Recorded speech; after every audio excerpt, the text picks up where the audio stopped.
नमस्कार दोस्तों, मेरा नाम डॉक्टर देवेंद्र मित्तल है और मैं साउथ दिल्ली म्यूनिसिपल कॉरपोरेशन की तिलक नगर डिस्पेंसरी में मेडिकल ऑफिसर के पद पर कार्यरत हूँ। आज का विषय है पल्स ऑक्सीमीटर। तो जैसा कि आप सब लोग जानते हैं कि इस कोरोना महामारी के टाइम में ऑक्सीजन लेवल को चेक करने के लिए जिस इंस्ट्रूमेंट का यूज़ किया जाता है उसका नाम है पल्स ऑक्सीमीटर।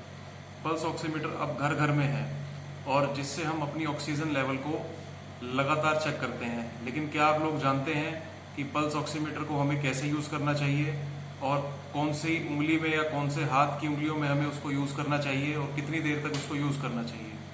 तो आज आपको मैं बेसिक गाइडलाइंस पल्स ऑक्सीमीटर की यूज़ करने की बताऊंगा।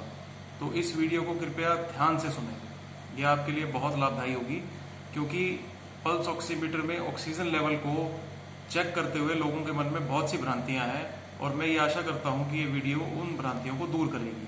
सबसे पहले नंबर 1, जब भी आप ऑक्सीजन पल्स ऑक्सीमीटर से चेक करते हैं तो आप अपने हाथों के नाखून में लगी नेल पॉलिश या कोई भी ऐसी चीज़ या मेहंदी अगर लगी है तो उसको हटा लें।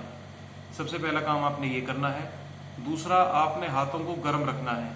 अगर हाथ आपके ठंडे हैं तो आपस में हाथों को ऐसे रब कीजिए जिसके घर्षण से हाथ में गर्मी पैदा हो। उसके बाद आपने 5 मिनट कम से कम रेस्ट करना है। अगर आप कहीं से भाग के दौड़ के आए हैं, सीढ़ी चढ़ के आए हैं, या फिर आप हाँफ रहे हैं या आपको पसीने आ रहे हैं, तो उस टाइम अगर आप अपनी ऑक्सीजन चेक करेंगे तो वो बहुत ज़्यादा फ्लक्चुएट करेगी और वो नीचे की मात्रा में दिखाएगी। तो 5 मिनट रेस्ट करना आपके लिए बहुत ज़रूरी है।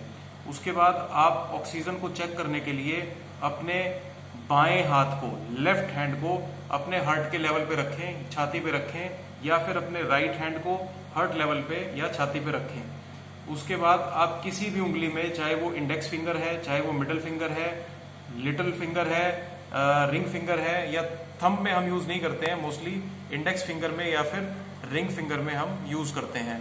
पल्स ऑक्सीमीटर को लगा दें। लगाने के बाद आप छाती पे आराम से उसको रख लें। रखने के बाद आप देखेंगे कि जो ऑक्सीजन लेवल, उसमें 2 प्रकार के लेवल शो करता है, एक आपका ऑक्सीजन लेवल और एक आपका पल्स रेट। पल्स रेट और ऑक्सीजन एक ऐसी चीज़ है जो कभी स्टेबल नहीं होती, हमेशा फ्लक्चुएट करती है। तो आपने फ्लक्चुएशंस को नोट करना है कि वो कब तक फ्लक्चुएट हो रही है, और जब वो फ्लक्चुएट होना बंद कर दे तो जो हाईएस्ट लेवल है वो आपने रिकॉर्ड करना है। माने जब आप पल्स ऑक्सीमीटर लगाते हैं तो अगर लेवल 92, 94, 96, 97 इतना आ रहा है और फिर 97 पर फिक्स होने के बाद 5 सेकंड के बाद फिर वो 96 या 95 जा रहा है, तो आपकी रीडिंग 97 होगी, ना कि 96। यानी पल्स ऑक्सीमीटर में जो आपका सैचुरेशन लेवल है 5 सेकंड तक फिक्स होने के बाद जो भी मैक्सिमम वैल्यू होगी वो आपके ऑक्सीजन लेवल को दिखाएगी। अमूमन जो एक हेल्दी इंडिविजुअल होता है, चाहे वो मेल है चाहे फीमेल है, उसमें ऑक्सीजन की मात्रा या SpO2 की मात्रा 95% से ऊपर होती है।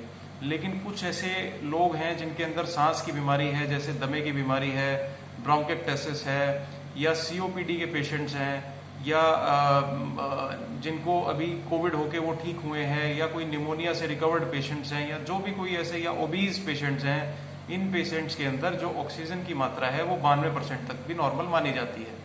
तो आप एक हेल्दी इंडिविजुअल में कट ऑफ लेवल ऑक्सीजन का 95% या उससे ऊपर मान के चलें।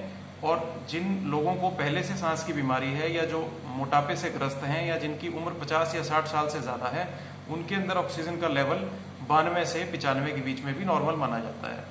और रिसेंट जो ICMR और WHO की गाइडलाइंस हैं उसके हिसाब से 88% से लेके 92% तक आपका ऑक्सीजन लेवल इस कोरोना के म्यूटेंट स्ट्रेन के अंदर मोस्टली लोगों में देखा गया है। और अगर आपका ऑक्सीजन लेवल 88 से 92 के बीच में है और आपको सांस नहीं चढ़ रहे हैं या सांस की कोई दिक्कत नहीं है, तो आप उल्टे लेट सकते हैं, यानी आप पेट के बल लेट सकते हैं। आपको पेट के बल लेटना है और 2 या 3 तकियों को अपने पैरों के नीचे रखना है, जिससे आपका ऑक्सीजन लेवल बढ़ जाएगा। हम इसे प्रोन पोजीशनिंग कहते हैं। प्रोन पोजीशनिंग में आपका ऑक्सीजन लेवल बढ़ता है, लेकिन ये हर एक पेशेंट में कारगर नहीं होता।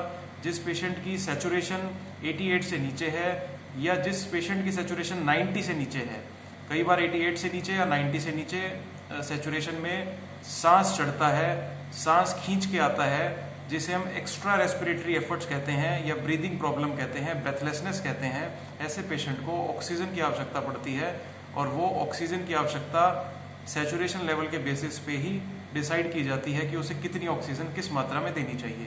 तो इस ऑक्सीजन की रिक्वायरमेंट का जिक्र मैं नेक्स्ट वीडियो में करूँगा। आशा करता हूँ कि आपको ये वीडियो अच्छी लगी होगी और कृपया करके इस वीडियो को ज़्यादा से ज़्यादा शेयर करें, लाइक करें, सब्सक्राइब करें और उन लोगों के बीच में इस वीडियो को शेयर करें जो सैचुरेशन और पल्स ऑक्सीमीटर जैसी यूज़ करने की भ्रांतियों से ग्रस्त हैं।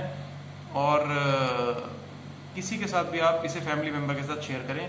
आपका बहुत बहुत धन्यवाद। Thank you.